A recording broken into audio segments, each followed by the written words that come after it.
This is the first video, synthesis of magnesium oxide. At this point you should have your handout out. Your handout is called Explaining Chemical Processes, Lab 1.4, Synthesis of Magnesium Oxide. Before you watch the rest of this video, so you can pause it in a moment here, please write down these 6 statements from Dalton's theory of chemical change, which is on a previous handout. And take the time to actually read through what's the question. This question here is important because this is the question we're trying to answer in this lab. What are we doing? And some safety measures that we took in this particular lab.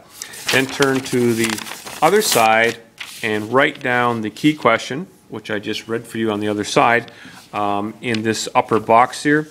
What mass of magnesium oxide, MgO, will form from 0.24 grams of magnesium, which is Mg metal?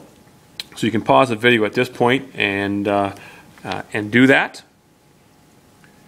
Okay, we're back. And what we need to do in order to make a prediction about how much of magnesium oxide we're actually going to make from 0.24 grams of magnesium metal is we have to kind of look at the equation. It's a synthesis equation because we're taking magnesium and oxygen, joining it together to make magnesium oxide. So we're synthesizing or putting stuff together.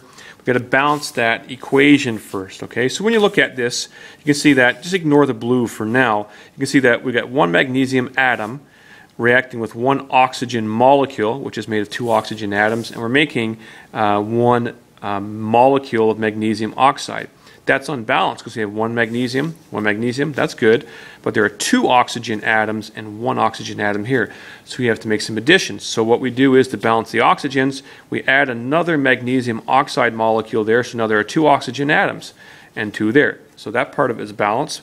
But when we added another magnesium oxide molecule, now we have 2 magnesium atoms. So we have to add a second magnesium atom over here to get it all balanced. And when we do it this way with the pictures, now we can say we have 2 magnesium atoms there. We have 1 molecule of oxygen, which is O2, and then we have 2 molecules of magnesium oxide there. Once you've done that, then you can look at the masses on the periodic table for magnesium and oxygen.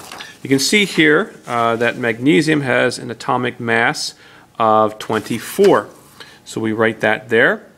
Oxygen has an atomic mass. Let's find oxygen here. Oxygen has an atomic mass of 16. So we write that there. But that's per atom. So what we have to do is do a little bit of multiplication here. So we have 2 atoms. So we have to multiply that by 2, and that gives us 48 grams. We have 2 atoms of oxygen, so we have to multiply that by 2, and that gives us 32 grams. So since this is a synthesis reaction, we're attaching magnesium and oxygen atoms together. 48 plus 32 should add up to the product. So 48 plus 32 will give us 80. And let's check that. Let's again take the atom's mass. Magnesium 24 each, so 24 times 2.